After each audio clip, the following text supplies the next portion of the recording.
All right. Good afternoon, everyone. Let's go ahead and get started. So incredibly thrilled that you're going to be here and spend a few minutes with us today. I'm Justin Clifford. I work at Bereave, and I'm going to be your host today.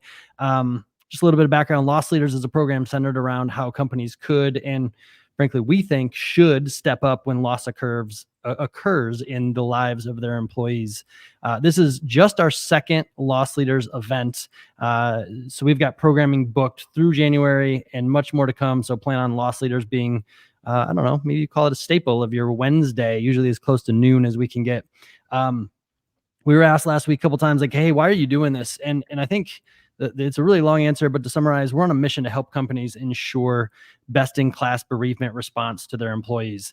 And in doing so, we encounter some amazing companies and people throughout the world that can bring so much education and deep insights to the business leaders that we're working with to build a more compassionate and empathetic workplace. We're designed to be low cost, low lift, low implementation, mostly because we want to help people get the conversation started, and we want to reduce the barriers to do that. And that's a big part of the why we are doing this, is to highlight what great looks like in those conversations. So today we have the opportunity to highlight what a great culture of compassion looks like in the workplace. Okay, enough of my nonsense. You're here for Mahima Chawla. See, I knew it was going to happen. The CEO and co-founder of Cocoon. If you're not familiar with Cocoon, Cocoon is a leave management software platform that's using technology to take the work out of leave. So if you've ever been on leave, it can be very complex. Probably a lot of spreadsheets, a lot of docs, a lot of emails going back and forth. But they partner with companies like Carta and Notion and Benchling, some pretty powerful names, to support their people through life's most pivotal moments. And we'll talk about some of those moments, but from having a baby to caring for a loved one to navigating personal health, Mahima and her executive team are building a culture of compassion both inside and outside of Cocoon, and really helping anyone who's interested in developing compassionate policy in their organization by publicly showcasing their own policy as a template, which we will talk much more about today, and we're going to link to in our follow-up. Mahima, welcome to Loss Leaders. Thank you for having me, Justin.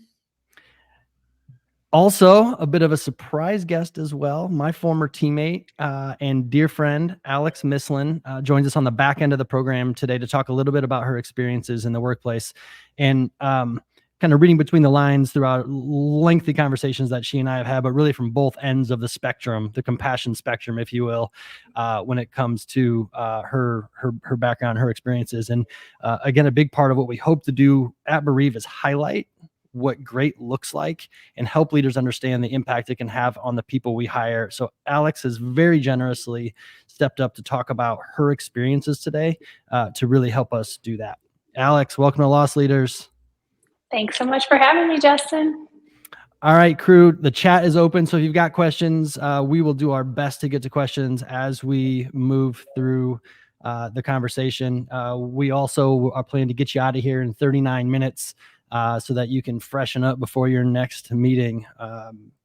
Or if you're like Mike Wendell, probably eat lunch real quick.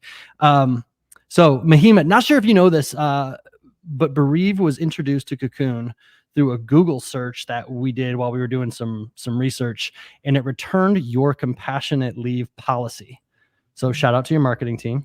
Shout out to our marketing team. So what we took away from that, just reading through it, was two primary things. One, you're leading with compassion in the workplace, and two, you're making that policy public for others to emulate. And it became abundantly clear once we read through that that if there was anything that we could do to help spread the Cocoon word, we needed to do that. We felt some responsibility in that for some reason, but I'm glad, because here we are. Can you tell us a little bit more about Cocoon and why you sought to make Cocoon come to life? Yes. So as you described earlier, Cocoon is an employee leave software platform. So we're really here to empower every working person to take care of the important things in life when it matters most. And the way in which we're doing that is building really powerful software and tooling that employers can use to manage leaves and employees can use when they take a leave, whether it's a parental leave, medical leave, caregiver leave, so forth. And really, what we are focused on in terms of building a culture of compassion is how do we create an environment where people can do their best work, because that's what it ultimately comes down to. And I think part of it is actually also being really clear about what we mean when we say build a compassionate culture, because I think there's often a misconception that compassion sounds really soft in a culture. Like, what does that mean in terms of business outcomes? Like, how do we drive to the results? And I don't really view it as a binary in that way or mutually exclusive. You can actually build a very compassionate culture that leads to the best business outcomes and the best situation for your employees and as well as you as the employer. And so for us, when we think compassion and a compassionate culture, we really think about a culture that really values and exhibits empathy. That's a huge part of it. A culture that really has a willingness and desire to show up for each other as a team. And then an environment where people can recognize and understand and appreciate that people around them come from a variety of different backgrounds with different experiences, different pressures, different challenges.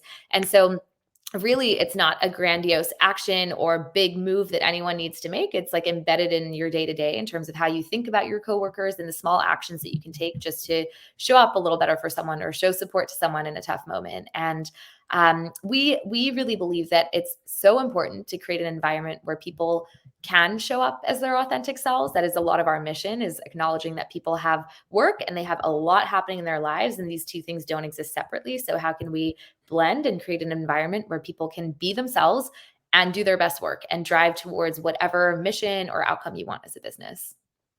Yeah, that's awesome. Thank you for sharing that. One of the things that that you said that stood out so much is that it doesn't need to be some grandiose thing, right? There are little things that you can do, and I get the sense sometimes that when people talk about, because we talk about people in their bereavement leave policy and how they handle bereavement leave, and I get the sense that the general sentiment is that it is a big thing, it is a tough thing to talk about, so it's got to be really tough to implement anything. And in reality, what we find is that these little things can make such a big difference. Can you talk a little bit about some of the little things that maybe Cocoon has implemented or that you're trying to implement that do tend to make a big difference for your team? Yeah. When it comes to leave, since that's top of mind in this moment, Mhm. it's something as simple as just making your policy public and reminding people that it exists. So Right. oftentimes you forget what you even have accessible to you in terms of all your benefits at a company, but it's those moments where you can just insert in a natural forum like some benefit that people may have forgotten that exists, or something that they can use at the company, and that's a small thing that can go a really long way. I think there's other small things that we have a kudos channel, for example, at the company in Slack, where you can just drop in a kudos and like a gratitude or appreciation for anyone at the company for anything that they've done. And we usually try to tie it back to one of our company values too. That's a really, really small, like lightweight behavior that's started to build at the company that anyone can adopt. We have a social budget. It's about $30 a person for anyone to be able to organize an event, virtual or in person, that can get approved by our HR team. But anyone is welcome to sort of suggest something and get it going. So can take the initiative there. But these are all the types of things that I think allow people to bring their interests and passions to the workplace and allow them to really feel like owners in the business and people that are driving things forward and creating a culture with every small action or every small thing that they want to get involved in as well. Yeah, that's amazing. I love the kudos channel. I've been a part of those, and just even those little pieces of recognition, or even sometimes reactions that are in a post about you or your team. Those things can go definitely a long way. Since we're kind of framing around leave here, let's talk about that a little bit more. Can you talk about why um, getting leave right can be so critical for both the person taking leave and also for the business? Yeah, we really think about it as the two pillars of leave, which is awareness of your options, and then access to those options. And so, getting it right means getting the awareness out there. So making sure that employees are aware of their options for both time as well as pay, since those things aren't always happening together. And then also can easily access those benefits. And then from an employer standpoint, it's making sure that employers have the ability to actually administer a leave program in a compliant and robust way. And that comes to, when it comes to different state laws and federal laws, actually remaining compliant is a huge piece for employers. Yeah. And then there's the piece of actually, if you do have a paid policy, making sure that you're getting pay correct and you're getting your parts of your own leave program correct. And so what we're really focused on is kind of ensuring that both those pieces exist for the employer and the employee when it comes to taking a leave. Have you experienced, and I'm sure this is a loaded question, but have you experienced somebody or a company get leave wrong? Yeah. And I think What happens?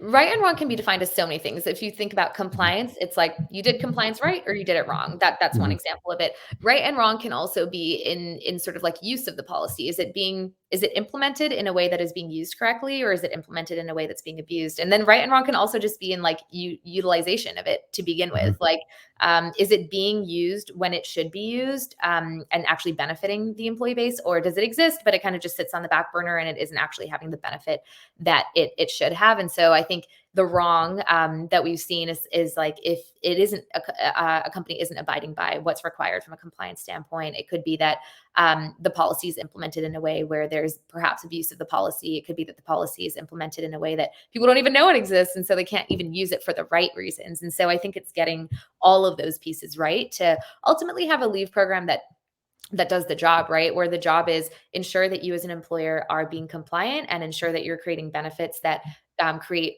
retention and attract employees to your company. And then from an employee standpoint, you want to work at a company where your company supports you in some of life's biggest moments. And so getting all of that right can be really, really impactful and important. Sure. So there are a handful of case studies, and speaking about of impactful and important, there's one case study on your website actually that was super interesting about a woman who experienced a leave without having Cocoon, and then she went to a new company and had leave supported by Cocoon. And we'll follow up with that post show as well. But can you talk a little bit about that so that we can draw a little bit of comparison between what life without Cocoon and life with Cocoon means to that person taking leave?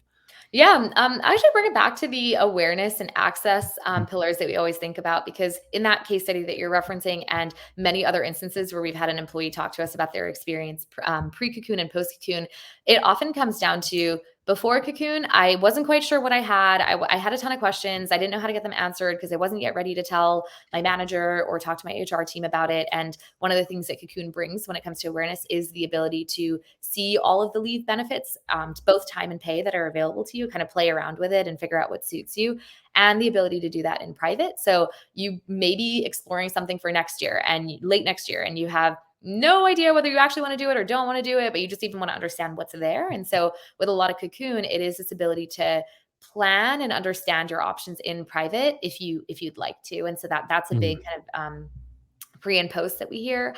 And then the other one is around the actual coordination of everything that needs to happen during a leave. So often there is interaction that you're having with your employer, information that you might need to collect from a medical provider. You might need to apply for this state benefit to get some of your pay. You might need to apply for this private insurance claim to get some of your pay. And we hear a lot of times pre-Cocoon, there's so much, and it's just this complicated web, and no one knows what needs to happen when, and you can't keep track of it all.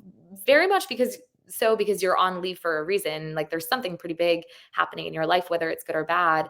And we hear a lot about post-Cocoon. We like to think of ourselves as the perfect coordinator of all of these different moving pieces. And so it's really easy to keep track of what needs to happen when. And Cocoon can actually facilitate or make it a lot easier to do a lot of the things that you need to do. And so there's a big piece of the coordination that needs to happen during a leave, so we can take that cognitive load off your plate. And then even just using the software to do really impactful things like make it easy for you to do your state claims or private claims in minutes versus hours. And that can be really impactful for someone who's taking a leave. Sure, totally. And you're making me think back in a previous life, leading a sales team who had a woman in California going out on leave. And I did very limited amount of work for that, but our HR leader, I mean, trying to piece that puzzle together, being an Indiana company with California laws, Mhm. I mean, it was she bent over backwards to make sure that that thing was as tight as possible. Kind of wish we had known about Cocoon at that point, but here we are. Um, you also, one of the things that Cocoon's doing is producing some trends, and some annual trends, and you did so a few weeks ago. Can you talk a little bit about what employee leave trends you are seeing right now? Yeah. So I think one is that we're seeing the median amount of time that paid time in particular that our employers are providing for parental leaves go up, which is good. A lot of times it's driven by states having their own insurance programs and employers having some type of matching with that, where they're saying, well, if the state is paying you for 8 weeks or 12 weeks, partially, then and our policy is to pay you fully, then we'll match that for the length of time that the state is doing it. So there's this interesting public and private sector kind of codependency, which we're noticing. We're also seeing the number of different leave types that employers have, like the diversity of leave types increase. So I think historically you would see a lot of parental leave for birthing and non-birthing parents, which is great, and then medical leaves. And now we're actually starting to see an increase in the number of caregiver leave policies that companies are actually putting out. And I do actually believe that that will be the next wave of more table stakes leave policy, just given this generation that is feeling the pressure of like elder care as well as child care. So we're definitely seeing a trend in companies adopting more diverse leave policies. And then with our own compassionate leave policy, which really exists to kind of fill the gaps for where you may not have state laws or federal laws or employer policies cover certain use cases, we are actually seeing companies adopt leave policies around things that you didn't used to hear of a while ago, like a pregnancy loss leave and things like that. And so we're starting to see that trend in our data as well. I love those trends, and I love them for a lot of reasons. Probably very similar to your employees and your customers. I'm curious. What do you feel like is driving these shifts, these trends of diversity of leave types? Obviously, caregiver that's probably an easier one with the generational component. But what do you think is really the core business driver of creating these leaves? I think that once you start to have certain reasons that are covered for a leave, it brings into like we cover a parental birthing parent leave, a non-birthing parent leave, a medical leave, and again, starting to see things like caregiver leaves. It really makes you then question, well, what reasons should and shouldn't qualify for taking a leave, and then it becomes very hard to look at your life and say, well, this set of reasons I should get a leave for. This other set of reasons, like maybe a custody hearing or there's so many different things you could think of that happen in people's lives that may require them to have some time and space. Maybe not 8 weeks of it, maybe 2 weeks of it, but it becomes. I think it then brings to the forefront this conversation of, well, what should and shouldn't qualify, and like who should be making that judgment. People live their lives and they know when they need time and space, and so like who should actually be deciding what one might need time, paid leave or just time off for. And so I think what's driving, I think there's a little bit of like that conversation seems to be happening a lot more today than it did 5 or 10 years ago. So it's just part of the natural dialogue that employees are having and HR people are having, and just like employers are starting to think about. But also, I think you are just seeing an increase in state laws, and this is the public and private sector codependency that I was talking about, which is like you have seen a massive increase in the number of state laws that are there for different reasons that someone may need to take a leave, much more than you're seeing kind of like the private sector move in that. And you're seeing a lot more state private insurance funds come out. We have 13 states now that have their own insurance program, with more to come.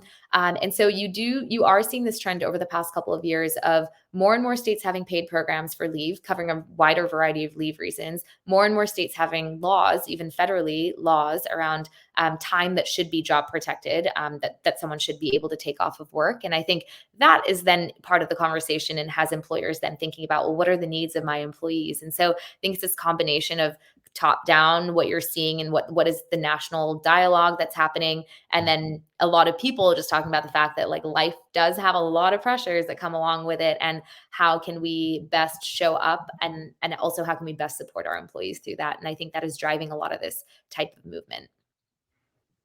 Right. Yeah, no, that's amazing. Thank you for that. I want to introduce, because I feel like we've um, talked a lot about the policy that you have. I want to introduce it real quick. Just kind of a couple bullet points. Again, this is open source on the Cocoon website. We will link to this in our follow up for sure.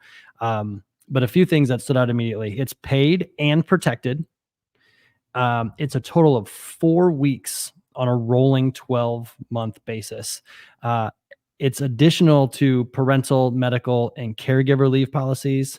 And the reasons for use of the policy include, but are not limited to, and I think that's a huge, huge phrase that seems so important here.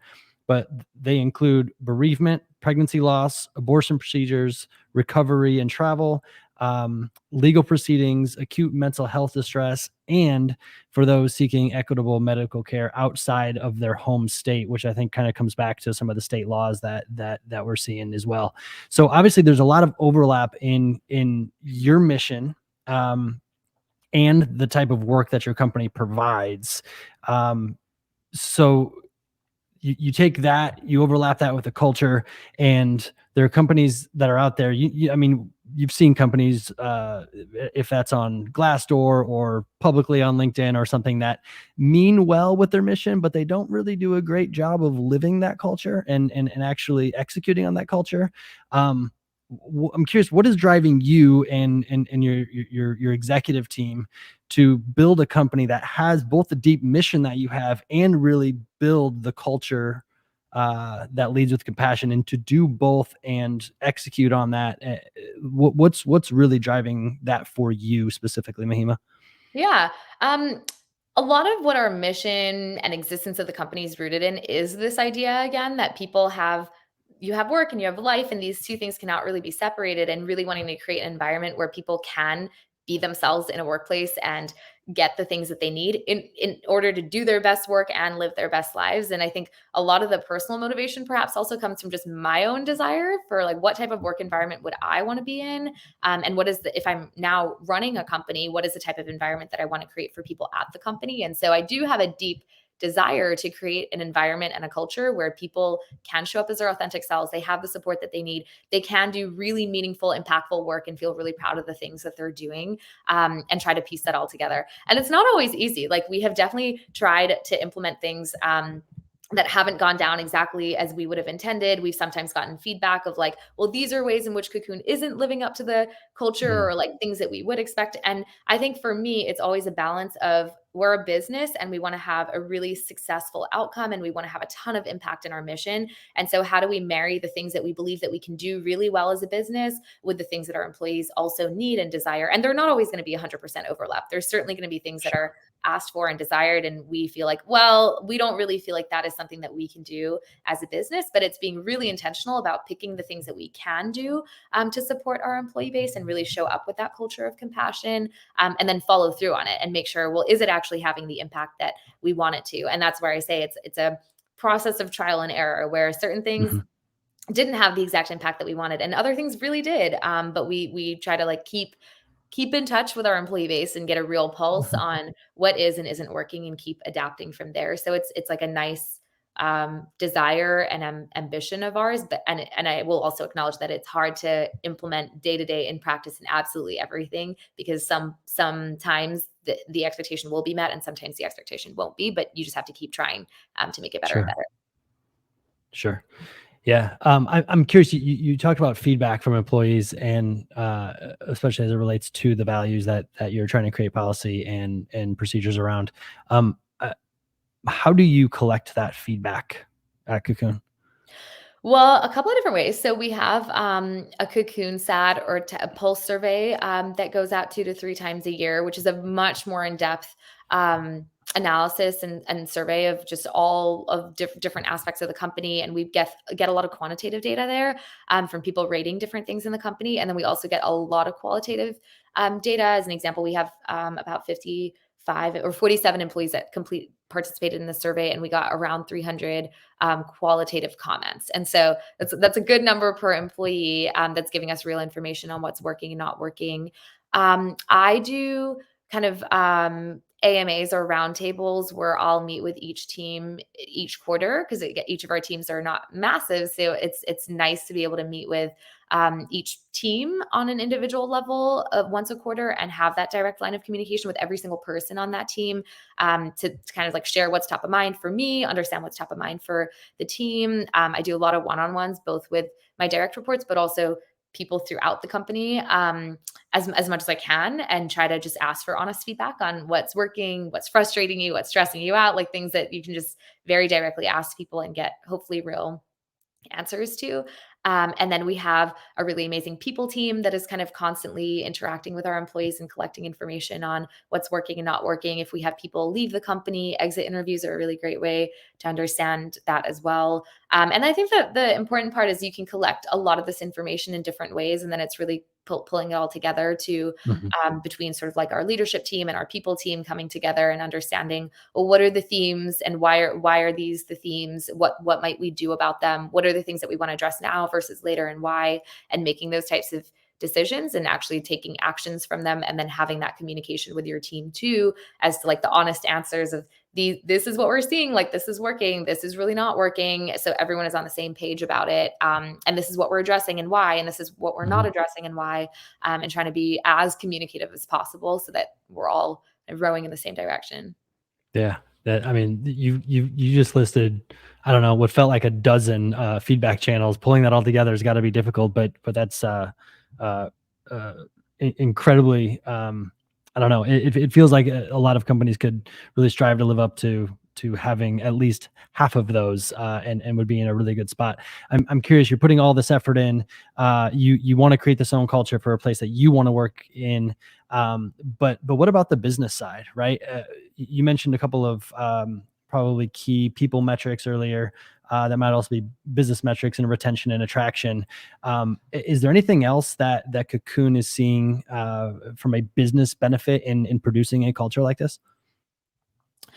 Yeah, I think the way that I think about it is really like, how do you create an environment, like I mentioned, where people really can do their best work, and how do you build really healthy and high performing teams? And so a lot of what we're thinking about often is there are things at the company level that we know are going to impact all employees, that we know create, again, that environment for people to really do their best work and find meaning and purpose in what they're doing. And then there's going to be team specific things that impact, like an engineering team different from a sales team, for example. And I think that's where we want to, when we talk about like business outcomes, I think we want to get really Mhm. clear on, well, what is this particular team trying to achieve, and what are the things that they would benefit from having? And so I think we really do try to do both, which is things that we know benefit an employee base across the board and overall move the business forward and help us achieve our goals, and then try to do things that are also specific to teams or address, like this is what comes up in a lot of our company-wide surveys at the team level, of like one team maybe experiencing something very different to another team due to the nature of their work, due to a multitude of factors. And so how do we address those specific things to, again, create the best environment for that pocket within the company? Right. So pocket by pocket almost, and that kind of pulls together a little bit more of a holistic approach. It sounds like. Yeah, and I think having really intentional leaders too, people that have that same vision of like, how do we build these really healthy, high performing, high motivation teams, and always being cognizant of like what is going to help unlock people and or unblock them, or what's going to help support them, and constantly bringing that back to the leadership team and the people team, and figuring out what are the things that we want to adjust at the company level and then the team level. Sure, sure. So, okay, is there a way that the culture, in pursuing this culture and creating this culture, because you have created it, whether you get feedback that you have things to work on, that'll always happen, but you've definitely created this culture. It's amazing to see. Does that play at all into the software you build and the product that you build? Yeah, I think they're interlinked because at the end of the day, our software exists to empower every working person to take care of the important things. And everything that we're building is in the vein of, how do we drive awareness? How do we drive access? How do we help employers manage leaves really effectively? How do we help employees take leaves in a really effective way too, in terms of understanding their options, getting the access that they need to time and pay, being able to focus on the reason that they're actually taking leave. And so when it comes to I always think about it as like the culture, your culture should help drive your mission forward. So you want to create the type of environment that allows you to achieve what you want to as a company, and that's why our Cocoon values are very specific to Cocoon for the things that we believe need to exist in order for us to do the type of work that allows us to push our mission forward, which is going to look very different to a company with a totally different mission for Cocoon. And so I think it's maybe less about the culture and the software, but more about the culture and the mission, and those two things actually being in sync with each other, because that allows us to build the things that we want to in the world to help advance this mission. Wow. Yeah. Love that. You're doing an outstanding job. I do want to recognize Tammy has a quick question on North Carolina. She says, and I don't know if you can actually see this. I haven't tested that on this platform, but do you think the reason we are requiring a more expansive leave policy in the U.S. is due to most employers offering such a limited PTO policy? I think very possibly, yes. Like, oh, sorry. Ooh, look at that. There it is.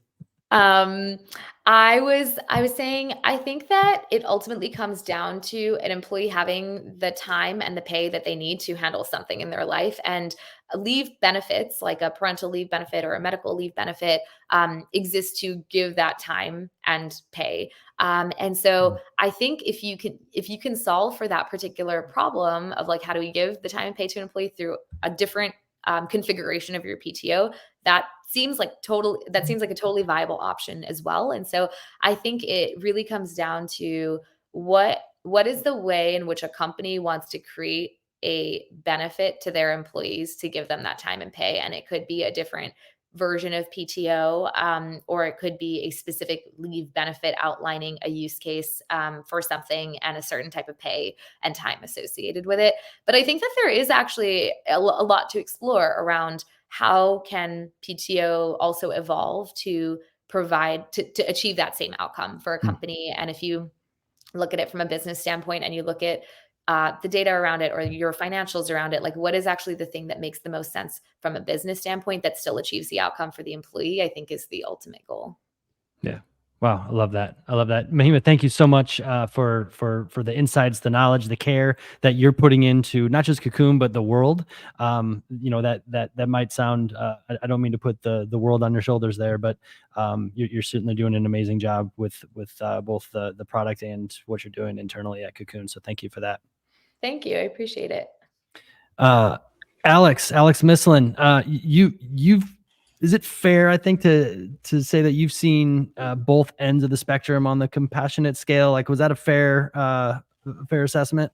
Yeah, we'll call that a fair assessment. Yeah, it's great. Great. Can you talk a little bit about the differences in culture that is at the very compassionate side and maybe the not so compassionate side of that spectrum that you've experienced? Yeah, absolutely. So I think one of the biggest things that I think, if you think from like an organizational standpoint or a very high level standpoint, most of the organizations where I felt like there was a very strong culture of compassion were people-centric organizations rather than customer-centric organizations. And I think sometimes it's hard to differentiate between those two, but essentially, I think leaders who see that their ideas and their mission and what they want to accomplish in the world is actually done through people and not necessarily through those ideas, I think end up with a better retention, a better employee engagement, because they're taking care of people who end up taking care of their customers. When you try to do it the other way around, I think sometimes that's when burnout happens. That's when miscommunication happens. That's when there's this, idea that maybe we're not really treating people as people and more like cogs in a machine. So I think that is one of the things. I think a growth mindset versus a fixed mindset is a huge piece of it, right? Knowing, like Mahima is sharing, like you're doing this, you're selling this, right, to other companies, and then having the internal recognition to say, like, we still have work to do.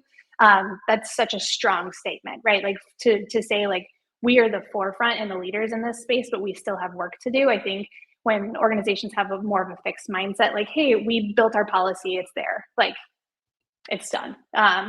That really kind of bends to not really thinking and revisiting and optimizing for the experience that you have once you roll something like that out. And then I think it's the last part for me is, people talk a lot about listening, like active listening and appreciating people, but I think it's actually moving from listening to curiosity, right? Like there are so many things that people experience that I have no experience with. And so unless I get curious, I'm actually going to not be able to be empathetic for them. Right. So it's kind of moving from just like being there as a place to vent or have a discussion into like, how do I actually come sit next to you in this moment? And that can't really be driven by you. That has to be driven by the individual who's experiencing the need for a leave. Yeah. Well, thank you for sharing that. And I know you've had some time to reflect on those scenarios for sure. I'm curious. What about for you personally? You talked a little bit about outcomes. The outcome for you at a compassionate employer, like what does that look like? Yeah, I'm going to show up better. I think it's really hard to not um, operate out of a mindset of scarcity or detachment when you don't have that level of support, right? It's kind of like being in a relationship, right? Like you're never really going to commit unless you feel like the other party is really committed too. And so when a employer kind of holds you at an arm's length of the way that they're going to support you, I think it makes it a really hard thing to then give your full self or show up in your best way in the day to day. So for me, what it means to like work at a company that has a culture of compassion is like I'm probably showing up as the best version of myself, which means that the company is getting my best work. So it just allows me to not operate in that mindset of scarcity. Definitely. So, and I know you've been both an individual contributor and in leadership roles in these companies. And one of the skills I've seen that you possess as a leader is the empathy that you display for individual contributors, especially for people that are earlier in their careers. Can you talk a little bit about how you think through a compassionate approach for the teams that you lead and that you have led? Yeah. So I think I want to lead with like empathy is hard. It's not like an easy skill. It's very easy to want to feel bad for somebody or to like put yourself in that position, especially if you've had that experience. But I think even back to like from like a personal standpoint, right? I have managed individuals who have had pregnancy loss. I myself experienced infertility, right? Those two things are tangential, but does that mean that I understand their exact situation? Absolutely not, right? Like context matters. And so I think it really is developing that skill and that idea of like leaning in and trying to understand as much as possible to flex those empathy muscles, right? Because if you just show up and say like, here, I'm here for you, I believe you, I know that's hard, and I want to do whatever I can. I also have a tendency to be a fixer. I think a lot of managers do, right? You're coming to me with some of the problem and I want to like provide a solution. And I think so often in these personal situations that people are experiencing, like we literally can't fix it, right? So what can we do to provide a good experience for them? And that's being there and supporting and asking things like, I remember having someone who had experienced a pregnancy loss and sitting with her and saying like, hey, your teammates are going to ask questions and I want you to be able to be on like leave without having to answer any of those questions. What would you like the narrative to be? How can I tell people, why you're taking this time and what you need, so that way it's consistent and it doesn't share any more than what you're willing to share, right? So I think it really kind of bends to like, how do you support individuals? It's just like coaching, right? You can't blanket coach an entire team. Not everybody is motivated by the same thing. You can't blanket support a team. Everybody's going to want a little bit of a different version. So it's just really getting curious and getting to know your people. Yeah, that's awesome. I'm curious for you then. And again, I could probably read between the lines and probably draw some conclusions very similar to the things that Mahima said. But why do it that way? Why lead that way? Well, I mean, what is ultimately in it for you, for your team, for the company? Yeah, I think I am I grew up playing basketball. I played college basketball. Like I'm a team sport person. I care about people's investment in the team, right? So if I've taken the effort to recruit you, interview you, bring you here, like make you a part of this, you're a part of our family. I don't want you to leave, right? So retention is a huge piece. And so people if we're not taking care of them holistically, like as a whole human being, they're not going to be their best version at work. So I think for me, it's always retention, right? Like, how do I keep these people around that we've brought kind of into the circle and are doing great work for us? We want to make sure that they feel supported. And then the other side of it, I would say, is like productivity. Like, you are, I think about, like, I've got a kiddo at home today, right? Like, she was sick last night. My productivity is just generally going to be down because I've got white noise in the background, right? So thinking of that white noise existing in perpetuity because somebody doesn't necessarily feel cared for at their organization, that's going to diminish your productivity. So I think that there's a huge piece of this that just is about creating a safe space for people to work, right? That they feel like they can come to work and, like Mahima said, like, be their authentic selves and bring all of themselves without worrying that if, something happens, that they're not going to be cared for. And so I think that safety net that you can build really can increase that productivity, make those conversations more open, and work towards resolution together in a really honest way. I think one of the things Mahima said too, I think is so important. Like, you can be competitive and kind. It is not binary. Those things can exist together. And so I think it's like, by having those honest conversations, you're then able to get to those outcomes quicker because there's not a ton of like lost information context. People are hiding things. You can just be very transparent and open with each other. Yeah, that's awesome. Alex, thank you for sharing that. Mahima, thank you. You two are just through your leadership making change, and it's exceptional to have you in the Bereave sphere, in my personal sphere. So thank you for the work that you're doing. We will continue to amplify it in any way we can. Really, really, really grateful for your generosity in being here, but also for the work that you show up with and the way you show up to the world every day. So thank you. Thanks so much, Justin. On tap for next week, because we're coming right at time here. We're going to be joined by Danny Goldberg, who's an entrepreneur, built and sold a company, and is a public speaker. But when he was 20 years old, only 20, lost his father, and then just 5 years later, lost his mother, both to cancer. These losses taught him an incredibly valuable life lesson I have had the pleasure of hearing and talking to him about. And again, would love to be able to show, help show the world the lesson that Danny learned. So he's going to share that with us. We'll talk about the impact of year one of loss, and then how loss can help shape our future. So hope to see you next week. I know it's getting close to the holidays, but throw us on in your car, do whatever you want to do. Would love to have you. Thank you for being here. And lastly, if you have any raw feedback for us as we're just getting started with this, what went well, what didn't, we've got some really thick skin. So come at us unfiltered, no problem. We're just trying to get better week by week, and we consider that feedback a gift. So thank you very much, and we'll see you next week. Thank you.